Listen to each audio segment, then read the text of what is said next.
नहमदुहु व नुसल्ली व नुसल्लिमु अला रसूलिहिल करीम अम्मा बाद फ़अऊज़ु बिल्लाहि मिनश्शैतानिर रजीम बिस्मिल्लाहिर रहमानिर रहीम। इल्म तौक़ीत और रोयत हिलाल कोर्स में एक मरतबा फिर हम आपको खुशामदीद कहते हैं। आज हम आपको बताएंगे आसमानी दायरों के बारे में। पिछले एपिसोड्स के अंदर हमने ज़मीनी दायरों की बात की थी और ज़मीनी दायरे वो 5 थे। उनमें से एक अर्ज़ बलद था, दूसरा था तुले बलद, तीसरा दायरे निस्फ़ुन नहार और चौथा था दायरा इर्तिफ़ा और पांचवा था दायरा उफ़ुक़। तो अब हम यहाँ पर आसमानी दायरों की बात करेंगे। याद रखिएगा आसमानी दायरे भी 5 हैं, लेकिन उसमें से हम यहाँ पर इख्तिसार के तौर पर और जो हमें ज़रूरत है इस वक्त वो सिर्फ़ 2 हैं। इस वजह से हम सिर्फ़ उन 2 दायरों की बात करेंगे। उनमें से पहला दायरा है दायरा मुअद्दिलुन नहार यानी सेलेस्टियल इक्वेटर। दूसरा है हमारे पास दायरातुल बुरूज जिसको हम एक्लिप्टिक कहते हैं। ये हमारे पास 2 दायरे हैं, इन 2 को हमने समझना है। याद रखिएगा हमने अर्ज़ बलद के दायरे के अंदर यानी जो लैटीट्यूड था उसकी बहस के अंदर हमने आपको ये बात अर्ज़ की थी कि जो हमारी ज़मीन है तो उस ज़मीन को 2 हिस्सों में तकसीम किया गया है और एक हिस्सा शुमाल और एक है जुनूब। तो उसके सेंटर के अंदर जो एक दायरा मुकर्रर किया गया है उसको हम इक्वेटर कहते हैं।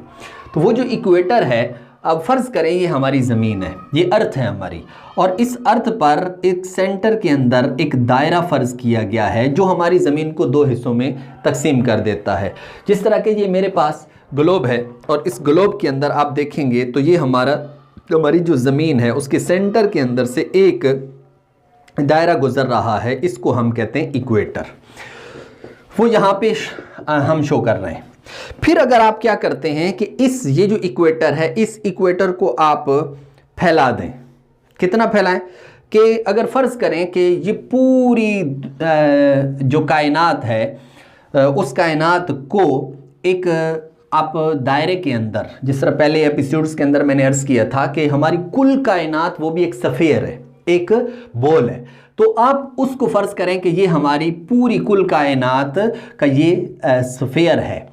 तो ये मैंने उस सेलेस्टियल स्फीयर को यहाँ पर शो किया है। ये हमारी ज़मीन है और इसके अंदर हज़ार गैलेक्सीज, सितारे, सैयारे, प्लैनेट्स वगैरह ये सारे इसके अंदर मौजूद हैं। तो ये हमारे पास, इसको हम कहते हैं सेलेस्टियल स्फीयर यानी आसमानी कुर्रा। तो ये हमारी ज़मीन है। अगर आप ज़मीन के इस इक्वेटर को, आप इस दायरे को आप क्या करते हैं, आप बाहर लेकर फैलाते जाते हैं। मसलन दायरा यूं करके है, ठीक है, और पूरा एक कुर्रा, आसमानी जो कुर्रा है वो इस तरह करके आसपास इसके मौजूद है, और फिर आप उस इक्वेटर को फैला देते हैं। तो वो जो आसमान की तरफ जाकर इक्वेटर की बिल्कुल मुतवाज़ी और सीध के अंदर जो दायरा बनेगा तो उस दायरे को हम कहते हैं दायरा मुअद्दिलुन नहार यानी सेलेस्टियल इक्वेटर। यहाँ पर मैं फ़र्ज़ करता हूँ कि ये समझाने के लिए कि ये वो दायरा है जिसको हम कह रहे थे दायरातुल इस्तिवा, जो ज़मीन पर है, और फिर हम इसको फैला देते हैं। जब हमने इसको फैलाया तो फैलाकर हम यहाँ तक लेकर आ गए। जब यहाँ पर लाएंगे तो अब इसका जो बनेगा एक दायरा, वो ये वाला दायरा होगा। समझाने के लिए मैं दायरा बना रहा हूँ, यानी उसको हम फैला देंगे, इधर भी हर तरफ से ये फैल जाएगा। तो आखिर में आसमानी जो कुर्रा होगा वहाँ तक जो वो दायरा इसके सीध के अंदर होगा उसको हम क्या कहेंगे, सेलेस्टियल इक्वेटर। ये देखिए सेलेस्टियल इक्वेटर यानी दायरा मुअद्दिलुन नहार। सूरज वो क्या करता है कि हमारे ज़मीन की गिर्द गर्दिश करता है, तो वो एक अपने ख़ास रास्ते के अंदर होता है, ख़ास एक अपने ऑर्बिट के अंदर होता है। अच्छा, उसका ऑर्बिट किस तरह का है? उसका ऑर्बिट इस तरह का है कि ये जो हमारे पास दायरा मुअद्दिलुन नहार था, ये क्या करता है, दायरा मुअद्दिलुन नहार से तकरीबन मैं यहाँ पर फ़र्ज़ कर रहा हूँ, ठीक है, इधर से तकरीबन 23.5 दर्जे, 23.5 दर्जे यानी 23.5 डिग्रीज वो कहाँ चला गया, इस तरफ, शुमाल की तरफ।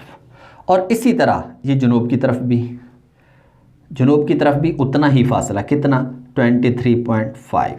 इसको हम कहते हैं मेल आज़म। क्या कहते हैं जी, मेल आज़म। ये भी हमारे पास मेल आज़म है। वजह उसकी ये है, ये जो हमने दायरा फ़र्ज़ किया है, ये दायरा क्या है, ये हमारे मुअद्दिलुन नहार से ऊपर शुमाल की तरफ कितना है, 23.5 डिग्रीज, और इधर भी ये जुनूब की तरफ भी 23.5 डिग्री फ़र्ज़ किया गया है। ये हमारा क्या है, ये है तरीक़ुश शम्स, ये कहें, या इसको आप ऑर्बिट कहें कि ये हमारे जो सन ऑर्बिट है, और इसको आप दायरतुल बुरूज, ये जो यहाँ हमने बयान किया, ये दायरतुल बुरूज है, ये वाला। अच्छा, ये जो दायरतुल बुरूज होता है, एक्लिप्टिक इसको हम जदीद इस्तिलाह में कहते हैं। तो ये जो एक्लिप्टिक है, ये हमेशा जो सूरज होता है वो इसी के ऊपर रहता है, इससे आगे पीछे नहीं जाता, हमेशा यहीं पर रहेगा। और जो यहाँ पर रहेगा, तो अब ये ज़मीन पर कभी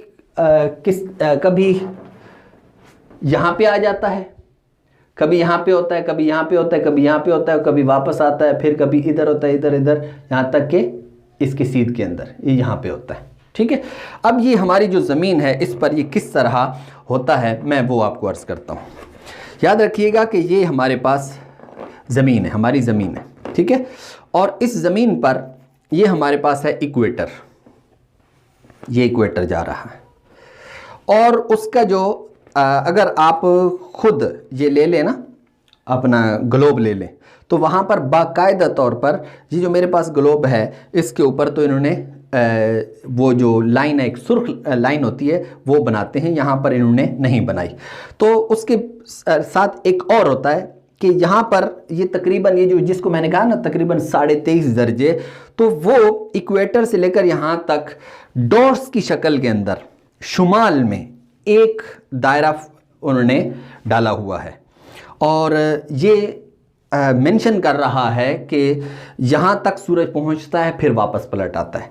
तो इसको हम कहते हैं ख़त्ते सरतान, जो शुमाल की तरफ है, इसको हम कहते हैं ख़त्ते सरतान, कि यहाँ तक पहुँचता है, फिर ये वापस आ जाता है। अच्छा, फिर इसी तरह ये जुनूब की तरफ जाता है, वहाँ पर भी उसी तरह, जिस तरह मैंने ये यहाँ पे अर्ज़ किया था कि 23.5 डिग्रीज ये जो है जुनूब की तरफ जाएगा, जाकर फिर क्या होगा, वापस आएगा। तो ये जो ख़त होता है, ये जुनूब की तरफ जो ख़त है, ख़त यानी इसको दायरा आप कहें, तो इसको कहते हैं ख़त्ते जदय, जद्दी लोग पढ़ते हैं, असल तलफ़्फ़ुज़ है ख़त्ते जदय। और जो ऊपर इस तरफ जाता है, जहाँ पे बिल्कुल एंड हो जाता है 23.5 दर्जे, तो इसको हम कहते हैं ख़त्ते सरतान, ख़त्ते सरतान, ख़त्ते सरतान। अच्छा, अब किन किन तारीख़ों में ये वहाँ तक पहुँचता है? नंबर 1, पहली बात 21 मार्च को सूरज हमेशा ख़त्ते इस्तिवा पर होता है, ख़त्ते इस्तिवा पर। दूसरे अल्फाज में, चूँकि उसके बिल्कुल सीध के अंदर, आसमान के अंदर मुअद्दिलुन नहार है, इस वजह से आप ये भी कह सकते हैं कि सूरज मुअद्दिलुन नहार पर होता है। कब? 21 मार्च को। फिर इसके बाद क्या है कि ये शुमाल की तरफ जाएगा। ये हमारे पास नॉर्थ है, ये नॉर्थ है, ये हमारे पास साउथ है, और ये ईस्ट है, और ये हमारे पास वेस्ट है। ठीक है, तो 21 मार्च को यूं करके सूरज अब यूं करके चलता है। ठीक है, यूं करके रोज़ाना इस तरह हरकत कर रहा है, इस तरह हरकत कर रहा है। यानी अगर आप खड़े होकर आपको यूं नज़र आएगी, लेकिन मैं यहाँ पर चूँकि समझा रहा हूँ, इस वजह से यूं करके ये ज़मीन के गिर्द हमारे चक्कर लग रहा है। ठीक है, मशरिक़ से लेकर मगरिब की तरफ यूं करके आएगा। अच्छा, अब 21 मार्च को तो सूरज है यहाँ पर, फिर 22 को क्या होगा, थोड़ा सा ये शुमाल की तरफ चला जाएगा और यूं करके आएगा। फिर 22, 23, 24, 25 यहाँ तक के ये करते करते यहाँ तक आएगा, यहाँ आकर फिर इधर ग्रुप, यहाँ आकर फिर इधर ग्रुप होकर फिर नीचे से होता हुआ फिर इधर आ जाएगा। यूं एक सिलसिला चलता रहेगा इसका, यहां तक कि ये 3 महीने मुकम्मल करेगा। मार्च 21 मार्च, फिर अप्रैल 21 अप्रैल, फिर मई 21 मई, फिर जून 21 जून। ये 21 जून तक ये क्या होगा, यहां पहुंचेगा। यानी जो खत्ते सरतान है उस पर 21 जून को सूरज पहुंचता है। फिर उसके बाद ये वापस पलटना शुरू करता है और इसके अंदर ये जितना इसने फासला तय किया है, डिस्टेंस तय किया है इसने, तो ये किस तरह किया है इसने कि 3 महीने इसने लगाए हैं, 3 महीने। फिर उसके बाद ये वापस पलटेगा, फिर 3 महीने लगाएगा और 22 सितंबर को ये दोबारा, जहां 21 मार्च पे था, अब ये दोबारा 22 सितंबर को यहां पे पहुंच जाएगा। कहां पे?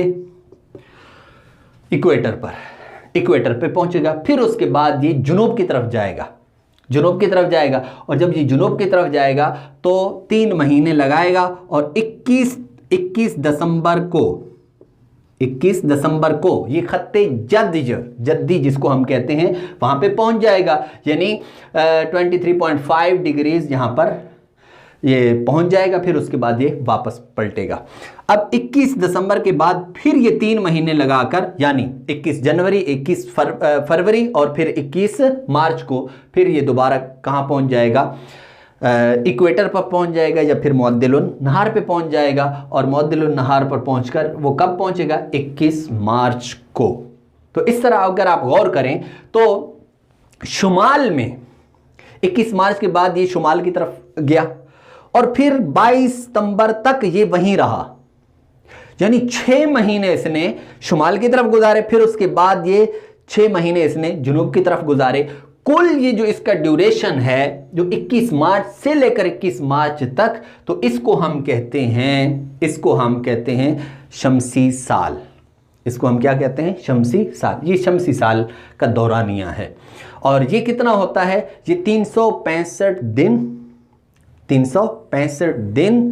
5 घंटे और 48 मिनट और 50 सेकंड।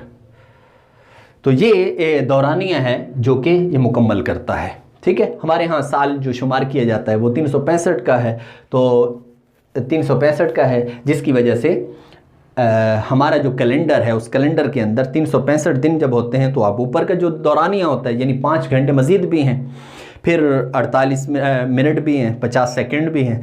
तो ये जो चीज़ें हैं, फिर एक वक्त ऐसा आता है कि ये बढ़ते बढ़ते 5 घंटे, फिर 1 साल में, फिर दूसरे साल में, फिर तीसरे साल में, यूँ करके फिर जब ये आखिर के अंदर जाते हैं 4 साल के अंदर, फिर ये क्या होता है? 1 दिन का फ़र्क पड़ जाता है। तो हम क्या करते हैं, आम जो साल होते हैं उन सालों के अंदर हमारा जो फरवरी होता है वो 28 दिन का होता है, लेकिन जैसे ही वो लीप साल बनता है, लीप साल उसको कहते हैं जो 4 के ऊपर तकसीम हो जाए, जैसे 2016 लीप साल, 2020 लीप साल, 2024 लीप साल। तो इस तरह अभी जैसे 2020 चल रहा है तो ये लीप साल था, इस वजह से इसकी जो फरवरी वो 29 दिन की थी। तो यही वजह बनती है। और फिर इसके अगली बात वो ये है कि जनाब अब क्या होता है, ये 4 साल के बाद ये पूरे 24 घंटे नहीं बनते, यानी 1 दिन पूरा नहीं बनता, बल्कि कुछ फ़र्क पड़ जाता है। ठीक है, कुछ इजाफा हो जाता है। तो फिर उसका नतीजा क्या होता है कि वो जब हम आगे बढ़ते बढ़ते 1 सदी 100 साल, फिर 200 साल, फिर 300 साल, फिर 400 साल जब आता है ना, तो फिर क्या करते हैं, 400 साल बाद फिर होती वही फरवरी है। और फिर वही उसूल होता है कि जिसके